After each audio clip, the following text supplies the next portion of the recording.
Assalamualaikum warahmatullahi wabarakatuh. Perkenalkan, nama saya Sofia dengan NIM A1H1240056. Saya akan membahas tentang filsafat ilmu. Bab 1. Ruang lingkup filsafat ilmu. Definisi ilmu. 1. Sistematis, terstruktur dan terorganisasi mengikuti metode ilmiah. 2. Terukur, dapat diuji dan diverifikasi secara objektif. 3. Empiris, berasal dari observasi dan pengalaman nyata. Filsafat ilmu, hakikat, sifat dasar, esensi, dan karakteristik ilmu. Sumber, asal-usul, dan dasar pemikiran ilmu. Tujuan dan manfaat ilmu bagi manusia dan masyarakat. Perbedaan kunci filsafat dan ilmu. Objek kajian.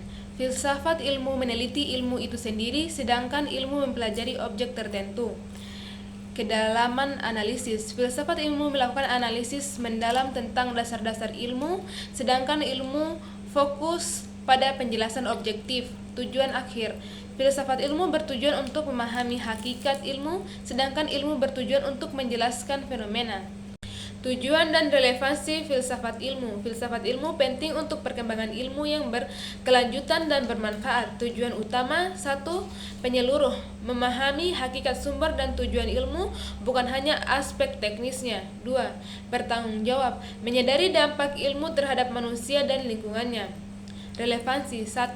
Etis, menggunakan ilmu dengan bijak dan bertanggung jawab. 2. Bermakna, membuat ilmu bermanfaat bagi kesejahteraan manusia dan kemajuan masyarakat. Bab 2. Sejarah perkembangan ilmu. 1. Era kuno, berawal dari pemikiran filosofis Yunani kuno yang menekankan penalaran dan observasi, meletakkan dasar bagi metode ilmiah. Tokoh kunci seperti Aristoteles dan Archimedes.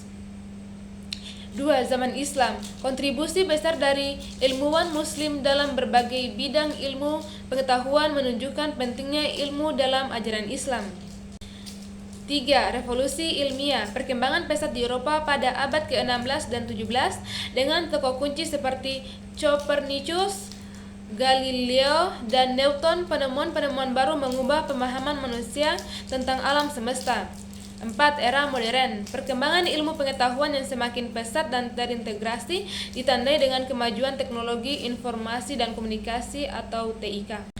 Tantangan dan arah ke depan.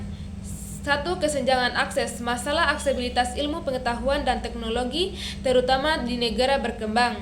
2. Etika dan tanggung jawab, pertimbangan etika dalam pengembangan dan penerapan ilmu pengetahuan dan teknologi. 3. Inovasi dan kolaborasi, pentingnya inovasi dan kolaborasi internasional dan menghadapi tantangan global.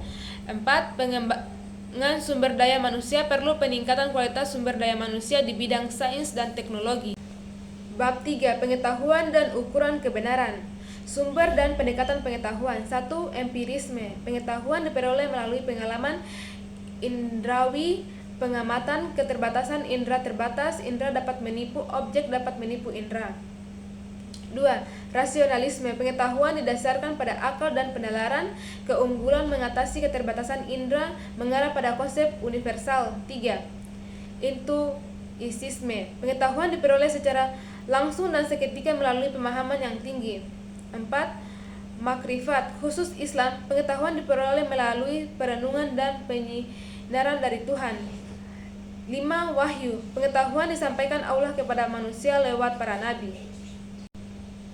Mengukur kebenaran perspektif yang beragam. 1. Kebenaran epistemologis, kebenaran yang berhubungan dengan pengetahuan manusia. 2. Kebenaran ontologis, kebenaran sebagai sifat dasar yang melekat pada hakikat segala sesuatu. 3. Kebenaran semantis, kebenaran yang terdapat dan melekat dalam tutur kata dan bahasa. Bab 4. Dasar-dasar ilmu. Dualisme dan pluralisme, perbedaan pandangan tentang realitas. Dualisme membedakan kenyataan dan khayalan, sementara pluralisme menekankan keragaman bentuk kenyataan. Nihilisme, doktrin yang menolak validitas alternatif positif, pandangan Gorgias sebagai cikal bakal nihilisme. Agnosticisme, keraguan terhadap kemampuan manusia untuk mengetahui hakikat perbedaan dengan skeptisisme. Metode pencairan kebenaran. 1. Induksi. Membangun generalisasi dari observasi khusus. Contohnya menemukan pola dalam data penelitian untuk membentuk teori. 2. Deduksi. Menarik kesimpulan khusus dari premis umum. Contohnya memprediksi hasil eksperimen berdasarkan teori yang sudah ada. 3. Positivisme. Fokus pada fakta dan pengamatan yang dapat diukur, contohnya penelitian kuantitatif yang menggunakan data statistik. 4. Kontemplatif. Menggunakan intuisi dan refleksi dalam mencari kebenaran, contohnya filsafat dan pemikiran kritis. 5. Dialektis. Mencari kebenaran melalui perdebatan dan tanya jawab, contohnya seminar diskusi ilmiah dan dialog kritis. Aksiologi ilmu. 1. Pentingnya ilmu. Ilmu memiliki nilai bagi manusia dan membantu memahami dunia. 2. Implikasi etis. Perlu dipertimbangkan dampak etis dari penerapan ilmu pengetahuan. 3. Ilmu berpihak. Ilmu sebaiknya berpihak pada nilai-nilai kebaikan dan kemanusiaan. Contohnya, penelitian medis yang bertujuan untuk meningkatkan kesehatan manusia. Bab 5. Sarana ilmiah. Filsafat ilmu mempelajari hakikat, sumber, dan tujuan ilmu.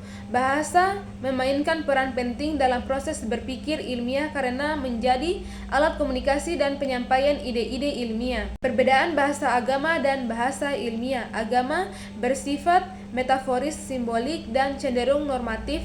Tujuannya adalah untuk menginspirasi, memberikan makna, dan menuntun perilaku.